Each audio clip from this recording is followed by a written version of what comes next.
마태복음 23장 1절에서 12절의 말씀 함께 보도록 하겠습니다.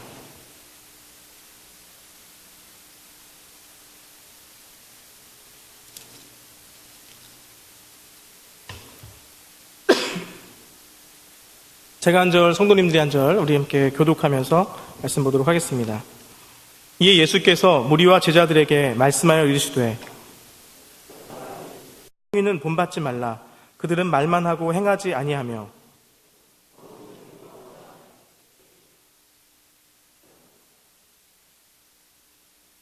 그들의 모든 행위를 사람에게 보이고자 하나니 곧 그 경문띠를 넓게 하며 옷수를 길게 하고 시장에서 문안받는 것과 사람에게 랍비라 칭함을 받는 것을 좋아하느니라.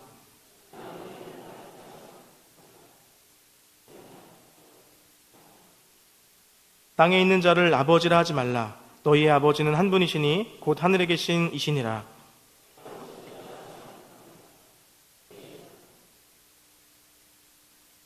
너희 중에 큰 자는 너희를 섬기는 자가 되어야 하리라. 누구든지 자기를 높이는 자는 낮아지고 누구든지 자기를 낮추는 자는 높아지리라. 아멘. 수요예배 나오신 성도님들을 예수님의 이름으로 환영합니다. 우리 옆에 있는 분들과 함께 인사하고 말씀을 들었으면 좋겠는데요. 사랑하고 축복합니다. 이렇게 한번 인사해 볼까요? 사랑하고 축복합니다. 네, 사랑하고 축복합니다. 우리 한 번 더 인사할 건데요. 이번엔 좀 모션을 넣어서 이렇게 사랑하고 축복합니다. 이렇게 한번 인사해 볼까요? 시작해 볼까요? 사랑하고 축복합니다. 네, 사랑하고 축복합니다. 네, 저희 딸이 다니는 선교원에서 이렇게 인사를 합니다. 네, 그런데 그 인사를 볼 때마다 기분이 좋아지더라고요. 그래서 이렇게 사랑하고 축복합니다. 이렇게 인사하면 좀 좋아지지 않을까라는 생각으로 이렇게 인사해 보았습니다. 오늘 말씀은 조금 우리에게는 어둡고 또 무섭고 두려운 말씀을 오늘 주님께서 우리에게 주시고 계십니다. 예수님 당시에 이스라엘에는 많은 종교 지도자들이 있었습니다. 그들은 하나님의 마음을 실망시켰고 그리고 백성들의 마음을 실망시켰습니다. 대표적인 사람들이 바리새인들과 서기관들이었습니다. 하나님은 이들을 이스라엘의 신앙의 지도자들로, 그렇게 영적인 지도자들로 세워주셨는데 그들은 하나님이 기대한 리더의 모습을 갖추기보다는 그 역할을 제대로 수행하지 못했기에 오늘 본문 가운데 예수님께서 그러한 부분들을 지적하고 있는 것들을 보게 되어집니다. 오늘 본문에 보면 2절에 서기관들과 바리새인들이 모세의 자리에 앉았으니 라고 본문이 시작하고 있습니다. 이 모세의 자리라고 하는 것은 회당 맨 앞자리에 하나님의 율법을 가르치는 자들이 앉았던 특별 좌석이었습니다. 그 자리에 대부분 바리새인들과 서기관들이 앉아 있었습니다. 그곳에 앉은 자들은 모세 율법을 전문적으로 연구하고 또 그 가르침을 백성들에게 나눠주는 자들이었습니다. 바리새인들과 서기관들은 이스라엘의 지도자들로서 회당에서 말씀을 가르치고 율법을 가르치고 또 그 백성들의 삶을 지도했음에도 불구하고 그들의 삶은 백성들을 실망시켰고 하나님을 실망시킨 그런 모습을 보여주고 있습니다. 어떤 모습이 그들로 하여금 백성들에게 실망감을 전해주었는지 오늘 본문 3절과 7절에서 이야기해주고 있는데 저희 다시 한번 살펴보도록 하겠습니다. 3절과 7절에 보면 그 당시에 그들의 모습이 어떠했는지를 간략하게 기록하고 있습니다. 그러므로 무엇이든지 그들이 말하는 바는 행하고 지키되 그들이 하는 행위는 본받지 말라.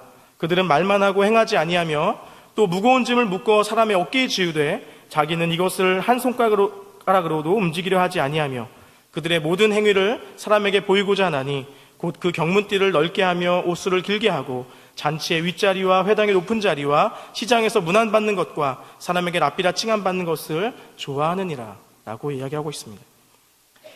첫 번째로 이 사람들의 특징을 살펴보자면 이 사람들은 말만 하고 행하지 않는 지도자들이었습니다. 한마디로 실천이 없는 자들이었다라는 것입니다. 대표적인 그들의 모습을 살펴볼 때에 오늘 마태복음 22장에서 오늘 본문 전 문맥을 보면은 그들이 얼마나 이율배반적인 삶을 살고 있는지를 잘 보여주고 있습니다. 마태복음 22장 34절과 40절의 말씀에 보면 바리새인들이 예수님께 와서 성경의 문제를 물어보게 됩니다. 그러면서 질문을 던지는데 예수님에게 구약에 기록된 수많은 율법 가운데 어느 것이 가장 큰 것입니까? 라고 묻습니다. 예수님께서는 그 질문에 하나님을 사랑하고 이웃을 사랑하는 것이 온 율법을 지키는 것이다라고 말씀해 주셨습니다. 그 이후에 41절과 46절에 보면 예수님이 다윗이 한 구약의 시편을 가지고 바리새인들을 질책하는 말씀으로 사용하시는데 어떤 말씀을 하시냐면 다윗이 그리스도를 누구라 말했는가? 라고 바리새인들에게 물었습니다. 그러자 그리스도가 다윗의 자손이라고 그들은 이야기했고 예수님께서는 다윗이 한 말을 이용하시면서 무엇을 말씀하시냐면 다윗 자체도 그리스도를 주라고 표현했다라는 겁니다. 그들이 생각할 때는 다윗이 예수 그리스도가 그리스도라고 하는 자가 그 다윗의 후손이라고 생각하는데 다윗은 그리스도를 주라고 표현했다라는 겁니다. 이것이 무슨 말이냐면 다윗이 그리스도를 지칭할 때 자기보다 상위의 존재로 그렇게 설명하며 기록했다라는 겁니다. 이 말씀을 통해서 예수님이 바리새인들에게 무엇을 말씀해 주고 싶으셨냐면 성경을 정확하게 해석하지 않는다라는 것을 지적하셨습니다. 너희가 말씀은 아는데 이 말씀을 정확하게 지적하고 정확하게 해석하고 있지는 못하다라는 것을 말씀하고 있는 것이었습니다. 정확하게 해석하지도 않고 자기의 구미에 맞도록 해석하고 있는 모습을 보여주려고 예수님께서는 그들에게 그런 어려운 질문을 던지신 것이죠. 다시 말하면 이 사람들이 성경을 연구하는데 그 목적이 무엇이었냐 하면 성경의 말씀을 이해하고 실천하고 지키기 위해서 성경을 연구한 것이 아니라 단순히 사변적인 연구, 이론에 불과한 연구를 했다라는 겁니다. 그들은 성경을 많이 읽었습니다. 그들은 성경을 많이 해석했습니다. 그리고 가르쳤습니다. 그러나 그들이 행하기 위해서 가르친 것이 아니라 남을 가르치기 위해서 공부했습니다. 남에게 지시하기 위해서 성경을 공부했습니다. 남의 위에 군림하기 위해서 그들은 성경을 공부했다라는 것이었습니다. 여러분, 기독교 신앙의 가장 중요한 그것은 실천하는 신앙입니다. 야고보서 2장 26절에 이렇게 얘기하고 있습니다. 영혼이 없는 몸이 죽은 것 같이 행함이 없는 믿음은 죽은 것이니라. 행함이 없으면 죽은 믿음이라고 얘기하고 있습니다. 우리는 예배를 드리고 그리고 주중에 목장으로 흩어져서 그 말씀 들었던 말씀을 가지고 나눔을 하죠. 그 나눔을 하는 목적이 무엇입니까? 우리가 주일 가운데 들었던 말씀을 가지고 나눔을 하는 그 중요한 목적이 무엇입니까? 오늘 하나님께서 설교를 통해서 나에게 주신 말씀이 무엇인지를 확인하고 한 주간 어떻게 살 것인지를 함께 나누고 그 결심한 대로 살기 위해서 나눔을 하는 겁니다. 우리에게 주셨던 말씀 그것을 가지고 좋았다, 오늘 말씀 은혜로웠다라고 거기서 끝나는 것이 아니라 그 말씀을 가지고 이제 어떻게 살아야 되는가에 대해서 나눔을 해야 되는 것입니다. 대부분 우리의 성향은 설교를 듣고 설교가 재밌고 감동이 있고 그러면 기분이 좋아져서 갑니다. 그러면 말씀을 나눌 때도 오늘 말씀 참 좋았습니다, 오늘 말씀이 저에게 주시는 말씀인 것 같습니다라고 이렇게 나누고 어디에서 어떤 내용에서 은혜를 받았는지 아주 잘 나눌 수 있습니다. 그런데 그것으로 끝입니다. 그렇게 설교에서 내가 은혜 받은 것이 무엇이고 하나님 나에게 이런 말씀 해주시는 것 같습니다라고 말하고 거기서 끝이라는 것입니다. 한 주가 지나고 또 시간이 조금 지난 다음에 그때 은혜 받았던 말씀을 물어보면 설교 제목도 우리는 기억하지 못합니다. 본문이 무엇이었는지도 기억을 못합니다. 왜 그러냐면 우리가 삶으로 실천하는 그 말씀을 잃어버렸기 때문에 그렇습니다. 우리가 왜 그 말씀을 간직하지 못하느냐? 우리의 몸으로 그것을 실천하지 않았기 때문에 그것이 우리의 몸에 남아있지 않은 겁니다. 그런 신앙생활이라면 바리새인들과 우리가 다를 바가 없습니다. 행하지 않는 연구, 행하지 않는 성경 읽기, 행하지 않는 큐티, 행하지 않는 설교를 듣는 것, 그것은 의미가 없다는 것이죠. 심하게 이야기를 하자면 예배에 안 나온 것과 마찬가지입니다. 예배에 와서 설교를 듣고 안 행하면, 안 와서 몰라서 안 행하는 것이나 듣고 행하지 않은 것이나 똑같은 겁니다. 그런데 듣고 행하지 않는 것이 더 나쁜 것이죠. 하나님은 우리가 작은 것 하나라도 하나님이 명령하신 말씀을 구체적으로 행하기를 원하십니다. 조금을 배웠을지라도, 내가 알고 있는 깨달음이 작다 하더라도 그 작은 것 하나 행하는 것이 중요하다라는 것입니다. 오늘 여러분들이 이 말씀을 듣고 구체적으로 작은 것 하나라도 실행으로 옮길 수 있는 저와 여러분 되기를 예수님의 이름으로 축원합니다. 저는 처음에 큐티를 배울 때 이렇게 배웠습니다. 말씀을 연구하는 목적은 하나님의 그 말씀을 행하기 위해서라고 배웠습니다. 그래서 구체적인 것 하나도 행하지 않는 큐티는 죽은 큐티라고 배웠습니다. 그래서 그날 내가 말씀을 묵상했을 때 그날 내가 실천할 것들을 적습니다. 그리고 그것을 실천하려고 애썼습니다. 그날 구체적인 작은 실천을 해야 된다라고 배웠습니다. 실천이 없는 큐티라면 의미가 없습니다. 그날 주신 말씀을 기억하면서 삶 속에서 말씀을 실천해 보려고 행하기 위해서 큐티를 하는 건데 그냥 큐티책을 들고 다니는 것에 만족하고 나 큐티하는 사람이야, 나 큐티하는 형제야 라는 것들을 보이기 위해서만 이렇게 큐티를 활용한다면 그게 무슨 의미가 있겠습니까? 여러분, 우리는 행하는 성도들이 되어야 됩니다. 조금을 깨닫더라도 행하는 주의 사람들이 되어야 하는 것입니다. 목장 가서 나눔을 하고 어떻게 살 것인지에 대해서 이야기하고 또 내 삶에서 어떻게 실천할 것인지를 고민하면 좋겠습니다. 조그만 것이라도 실천하는 저와 여러분 되기를 원합니다. 두 번째로 바리새인들과 서기관들의 문제는 무엇이었냐면 자신들의 행동을 사람들에게 보이고자 했다라는 것입니다. 한마디로 말하면 자기 과시병 이런 것에 걸렸다라고 우리는 볼 수 있습니다. 자기를 과장하고 또 자기를 다른 사람에게 내보이려고 했습니다. 여기 보면은 경문의 띠를 넓게 했다라는 표현이 있습니다.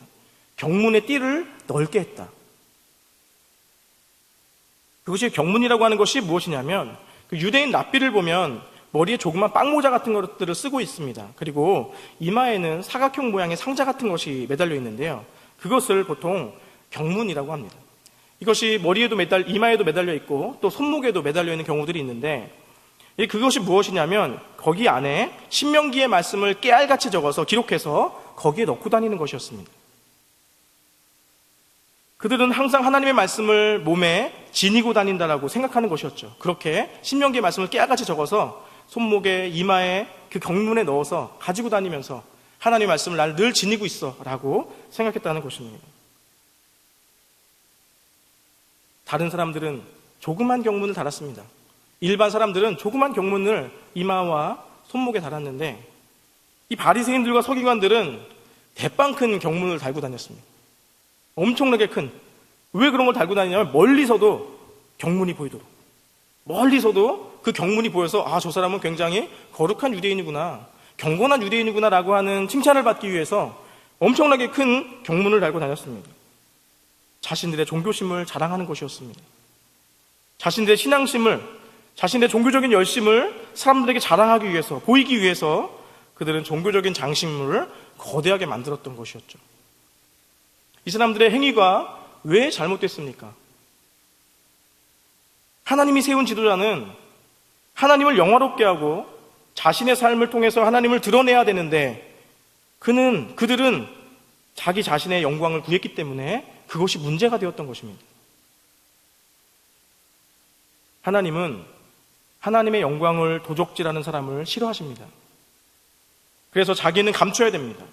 우리는 계속해서 자신을 감춰야 됩니다. 그리고 하나님이 하신 일들을 부각시켜야 됩니다. 예를 들어서 우리가 간증하지 않습니까? 간증할 때에 거기에서 내가 잘해서 잘됐다라고 얘기하면 안 됩니다. 실제로 내가 한 일이다 하더라도 그 안에 하나님께서 작용하셨기에 하나님께서 은혜를 주셨기 때문에 되어진 일이라고 고백해야 되는 것이죠. 우리가 어떤 일을 행하고 난 다음에 그 결과가 좋으면 그 영광을 하나님께 돌려야 되지, 내가 잘해서 우리 목장이 잘 됐습니다, 내가 잘해서 우리 교회가 이렇게 좋아졌습니다, 내가 잘해서 부서가 잘 돌아가고 있습니다, 이렇게 이야기하면 안 됩니다. 우리는 자꾸 자기에게 영광을 돌리고 자꾸 자기 잘난 것을 말하려고 합니다. 그걸 나타내려고 하죠. 그런데 하나님은 그것을 원하지 않는다는 것입니다. 또 여러분의 신앙이 잘하게 될 때 영광을 누구에게 돌려야 됩니까? 우리의 신앙이 잘하고 있어요. 그럼 그 영광을 누구에게 돌려야 됩니까? 내가 열심히 했기 때문에 잘하는 거죠. 그것도 맞는 말입니다. 그런데 그 영광을 나에게만 돌리면 안 되고 하나님께 돌리고, 그리고 오늘 이 자리에 있기까지 양육해 주신 우리 목자분에게 영광을 돌려야 됩니다. 내 신앙이 자라고 있다라면, 저 목자를 만나지 못했더라면 아마 저는 성장하지 못했을 것입니다. 뭐 이런 좀 입에 발린 말 같지만 자꾸만 우리의 성장에 대한 영광을 하나님과 다른 사람들에게 돌려야 하나님께서 그것을 기뻐하신다는 사실입니다. 세 번째로 이 바리새인들과 서기관들의 문제는 또한 경의를 표하는 그 칭호 문제에 있었습니다. 계속 칭호를 받고 싶어 했어요. 존경받는 위치에 서고자 했습니다. 높은 자리에 앉고 싶어 했고 랍비라는 칭함을 그들이 듣기를 원했습니다. 그것이 왜 하나님을 실망시킨 일이 되었을까요? 어떤 면에서 보면 이것이 하나님을 가장 실망시키는 일이었습니다. 왜냐하면 하나님이 지도자들에게 바라는 것이 무엇이냐면 바로 섬김과 수고이기 때문에 그렇습니다. 지도자들을 세우고 부르셔서 그 사람들에게 하나님이 진짜 원하시는 것은 이곳을 향하여 섬겨라, 이곳에 너가 수고해라라고 그들을 불러주셨는데 자꾸만 높은 자리에 올라가려고 하고 자꾸만 사람들로부터 인정받는 그 칭호를 받으려고 자신이 높아지려고 할 때 하나님의 마음이 아프신 것이죠. 11절과 12절에 이렇게 말하고 있습니다. 너희 중에 큰 자는 너희를 섬기는 자가 되어야 하리라. 누구든지 자기를 높이는 자는 낮아지고 누구든지 자기를 낮추는 자는 높아지리라. 너희는 섬기는 자가 되어야 하리라 라고 얘기하고 있습니다. 지도자는, 하나님께서 세운 리더자들은 섬기는 자가 되기 위해서 부름을 받았다는 것입니다. 그런데 섬기는 자가 되지 않고 자꾸만 존경받으려고 하니까 하나님이 실망하시는 겁니다. 하나님이 교회 지도자들과 리더들에게 바라는 것이 무엇인지 아십니까? 그것은 하나님을 대신해서 주님의 양떼를 섬기는 역할을 하라는 것이었습니다. 요한복음 21장에 보면 부활하신 예수님께서 베드로에게 나타나셔서 그에게 사명을 회복시켜 주시는데 그 사명의 핵심이 무엇이냐면 양들을 먹이라는 것입니다. 내 양을 먹이라는 것입니다. 내 양을 치라는 것이었습니다. 하나님의 양떼를 너가 좀 먹여주겠니? 나의 양떼를 너가 좀 쳐주겠니? 라는 것들을 그 사명을 부여하십니다.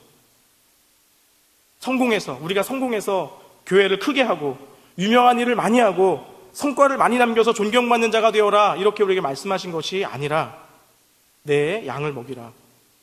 내 교인들을 섬기며 내 교인들을 양육하며 양떼가 바르게 자라갈 수 있도록 나를 대신해서 이들을 돌봐라 라고 하는 것이 주님께서 우리에게 주신, 지도자들에게 주신 사명이었습니다.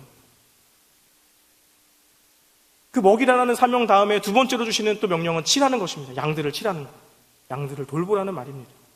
그렇게 그들이 성장할 수 있도록, 계속해서 그들이 영적으로 자라갈 수 있도록 그들을 치라라고 말씀해 주셨다는 것입니다. 하나님께서 원하시는 것은 우리 자신의 성취나 우리 자신이 회복되는 것이 아닙니다. 리더들, 또 사역자들, 또 사역하는 그들에게 주님께서 사역자로 불러주신 그 부르심을 받은 많은 사람들이 있지 않습니까? 그들이 부르심 받은 목적은 섬기기 위한 것이었다라는 것입니다. 희생하기 위한 겁니다. 수고하기 위해서 불림을 받은 것입니다. 그러기에 수고하는 자리에, 섬기는 자리에 부르심을 받은 우리는 그저 수고하고 섬기기만 하면 됩니다. 다른 것을 받으려고 해서는, 다른 것을 받으려고 기대해서는 안 됩니다. 가끔 저희 청년부도 목자들을 세워갑니다. 그럴 때 세우기 전에 인터뷰를 하게 될 때가 종종 있는데 이런 이야기들을 듣는 경우가 있습니다. 목자를 하는 게 자기한테 유익한 면이 있기 때문에 한다라는 것이었습니다. 목자를 하는데, 목자를 이번에 섬기려고 하는데 그것이 나에게 유익함이 있기 때문에 저는 이번에 한번 섬겨보려고 합니다. 여러분, 리더를 하면, 목자를 하면 영적인 유익이 분명히 있습니다. 자신이 훈련되어지고 변화되어지는 하나님의 축복이 분명히 있습니다. 그런데 자기에게 유익함 때문에, 자기에게 유익하기 때문에 리더를 하려고 한다면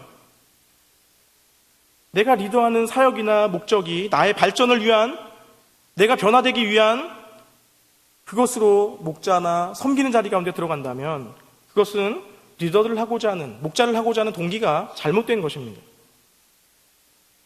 우리 안에 있는 우리의 유익, 목자를 하면서 또 섬기는 자리에서 우리가 있으면서 받게 되는 그 유익은 섬김의 결과로 따라오는 것이지 그것을 얻기 위해서 리더로 들어가서는 안 되는 것이죠.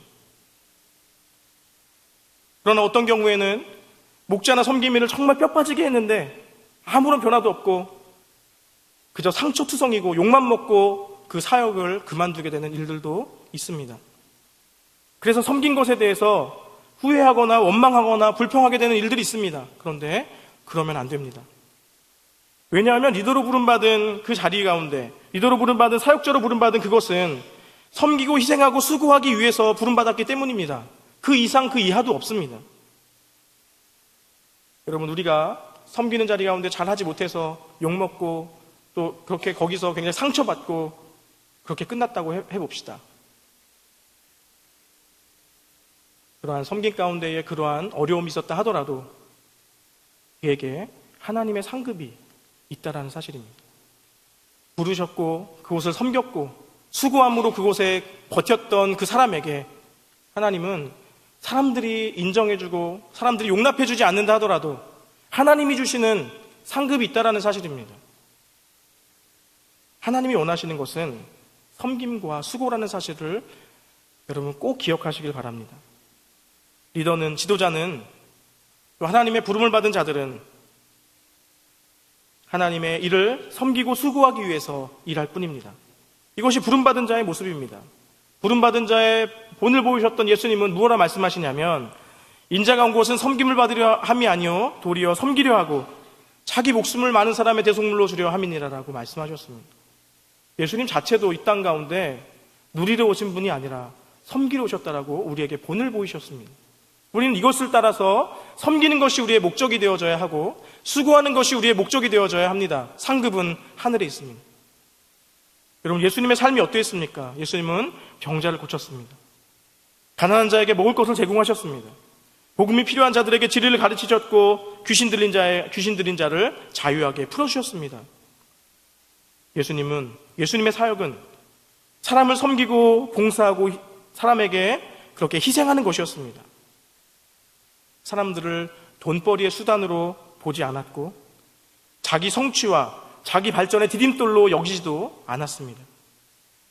자기를 희생했습니다. 자기를 주었습니다. 십자가에 달려 죽기까지 자신을 주어서 섬겼던 분이 바로 예수님이십니다. 이것이 섬김으로 부른 자들의 모습이어야 한다는 것이죠. 여러분, 지도자가 희생하지 않고 지도자가 헌신하지 않으면 그를 지도자로서 우리가 따를 수 있겠습니까? 그래서 영적인 리더는 교회 안에 많은 성도들보다 더 많이 수고하고 더 많이 희생하고 더 많이 헌금하고 더 많이 기도하고 더 많이 교회를 위해서 섬겨야 하는 것입니다. 그것이 맞는 것입니다. 여러분, 받으려고 하지 않으셨으면 좋겠습니다.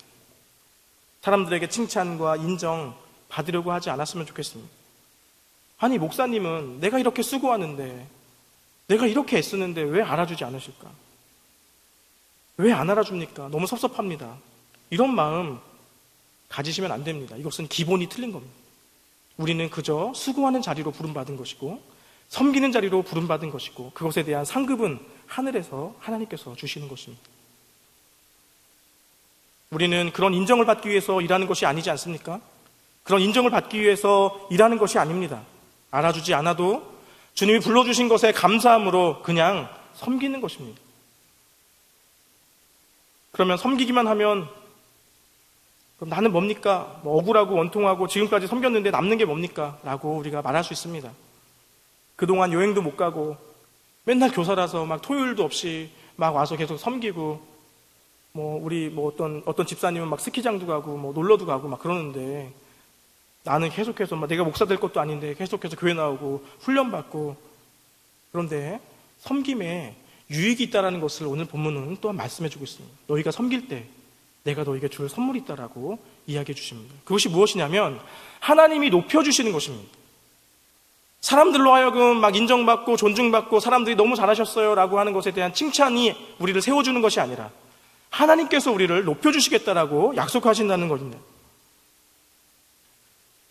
예수님은 이 땅 가운데 빌립보서 2장 6절부터 11절의 말씀에 보면 종이 되셨습니다. 우리 하나님이신 예수 그리스도께서 인간이 되셨습니다. 인간보다 못한 종이 되셨고 섬기셨습니다. 그랬더니 하나님께서 그 예수 그리스도를 이 세상에 존재하는 모든 피조물보다 더 지극히 높은 위치에 세우셔서 모든 것들이 그분을 주로 섬기며 그의 다스림과 그의 리더십 앞에 굴복하게 하시는 높여주심의 은총을 내려주셨습니다. 여러분, 섬기면 높여주십니다. 이것이 하나님 나라의 법칙입니다. 우리가 섬기면, 우리가 수고하면 하나님께서 우리를 높여주시겠다는 것이 이 성경에서 우리에게 약속하고 있는 약속이며 이 천국의 법칙이라는 사실입니다. 우리가 예배 가운데에 어떻게 섬기고 계십니까? 안내로, 성가대로, 찬양대로, 찬양팀으로, 또한 기도로 섬기고 있는 분들이 계시죠. 여러 모양으로 섬기고 있습니다. 그런데 여러분, 그것을 작은 것이라도 잘 섬기십시오. 그 작은 것에 충성스럽게 하나님께 드려질 때 하나님께서 여러분들을 높여주십니다. 여러분, 때가 되면 주님께서 여러분들을 높여주십니다. 교회가 무언가를 맡기면 충성을 다해야 됩니다. 목자로 섬길 때 다 말아먹고 한 명밖에 안 남았다 하더라도 그 한 명을 위해서 최선을 다해야 됩니다. 주일학교 교사를 맡았으면 성실하게 교사로서의 임무를 다해야 됩니다. 최선을 다해야 됩니다. 빼먹으면 안 됩니다. 늦으면 안 됩니다.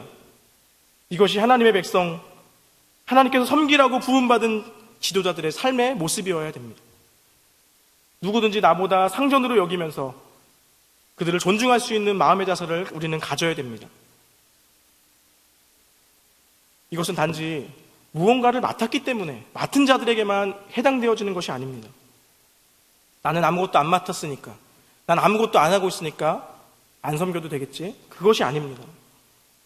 모든 그리스도인들은 하나님 앞에 섬기는 자들로 부름받은 자들입니다. 섬김에 대해서는 모든 사람들이 그것에 다 해당되는 겁니다. 그러면 섬김의 가장 기본적인 것이 무엇이겠습니까? 제가 한번 생각해 봤는데요.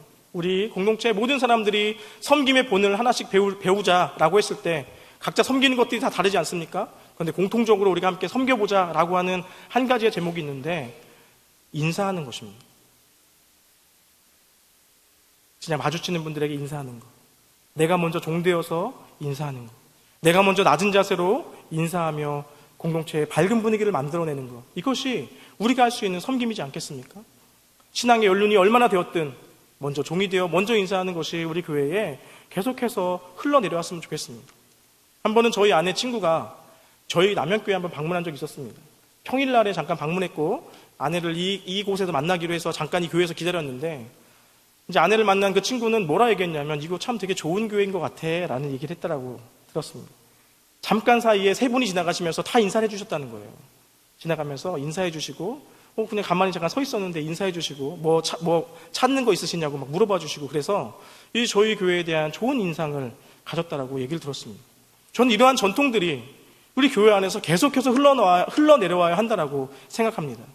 혹여라도 내가 멈추고 있었다면, 혹여라도 내가 잊고 있었다면 다시금 기억하면서 우리의 좋은 전통들을 다시금 우리가 회복해 나가면 좋겠습니다. 여러분, 우리가 그러기에 인사를 많이 드렸으면 좋겠습니다. 그냥 안녕하세요 하는 겁니다. 그냥 먼저 고개를 숙이고 보는 겁니다.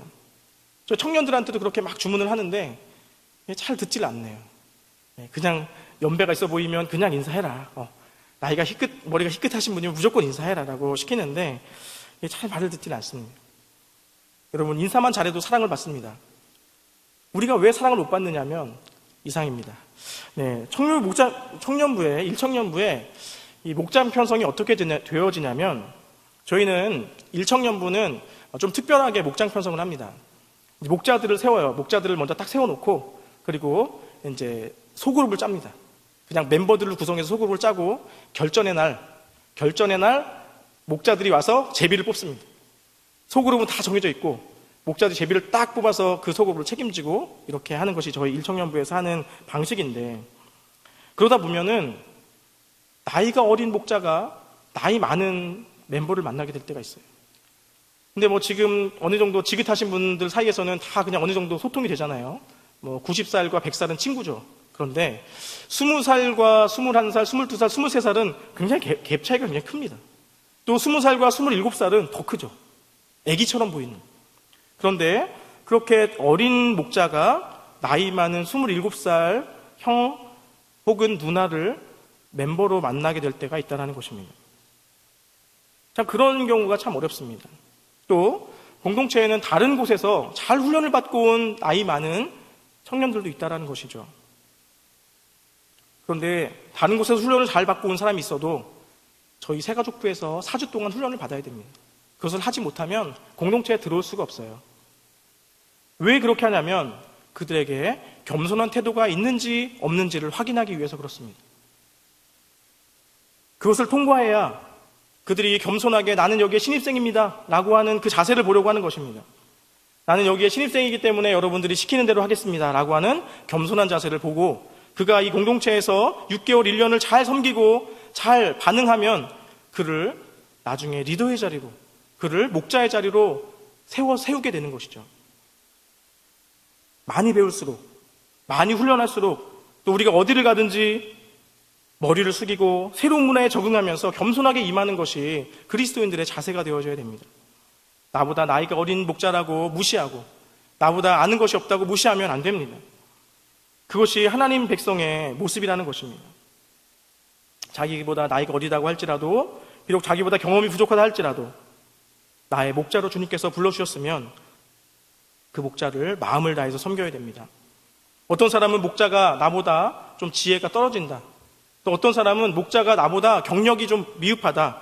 어떤 사람은 목자가 나보다 좀 불성실하다. 어떤 사람은 자기보다 목자가 신앙의 연조가 짧다. 여러 가지 이유로 목자를 자신의 리더로 여기지 않는 경우들이 있습니다. 그러나 그것은 자신에게 손해가 되는 것입니다. 주님은 지금의 상황 속에서 여러분들이 얼마나 겸손한 태도로 목자를 섬기는지를 보고 계신 거예요. 제가 보면은 입으로는 목자를 섬긴다고 하는데 마음으로는 섬기지 않는 사람들이 또 있습니다. 마음으로 따르셔야 됩니다. 마음으로 섬기는 것들을 훈련하셔야 됩니다. 나보다 연약한 자, 나보다 모자란 자가 리더인데 그 리더를 세워주려고 마음을 다해서 섬기면 하나님께서 그 사람을 세워주십니다. 그렇게 마음을 다해서 부족한 리더를 세워가려고 하고 마음을 다해서 부족한 자들을 더 하나님의 백성으로 더 좋은 공동체를 만들어 가려고 애쓰면 하나님은 그의 애씀을 보시고 그에게 상급을 주신다는 사실입니다. 사랑하는 성도 여러분, 우리 주님이 우리로 하여금 섬김의 사람이 되라고 말씀하셨습니다. 우리는 이 섬김을 구체적으로 실천하기를 원합니다. 그리하여 해서 우리가 어디에 가도 어디에 내놓아도 하나님의 이름을 영화롭게 하는 사람이 되었으면 좋겠습니다. 우리가 어디에 어떤 부서에 어떤 곳에 주님께서 보내셔도 그곳에서 사람들을 기쁨으로 환영하고 사람들을 환영하며 사람들을 영접해가는 하나님의 귀한 종들이 되기를 원합니다. 우리에게 주어준, 우리에게 섬기라고 보내주신 많은 사람들이 있습니다. 부모님, 또 가족들, 직장의 동료들, 교회의 친구, 교회에 함께 부서를 섬기고 있는 선생님들, 이렇게 여러 가지 우리의 직분으로 섬길 때 우리는 하나님의 영광을 위해서, 하나님께서 기뻐하시는 그것을 위해서 우리가 드러나지 아니하고 하나님만 높여지기를 위해서 거룩한 행실로 먼저 우리가 우리의 행함으로 그들을 사랑하는 수고와 헌신으로 나아가는 저와 여러분 되기를 예수님의 이름으로 축원합니다.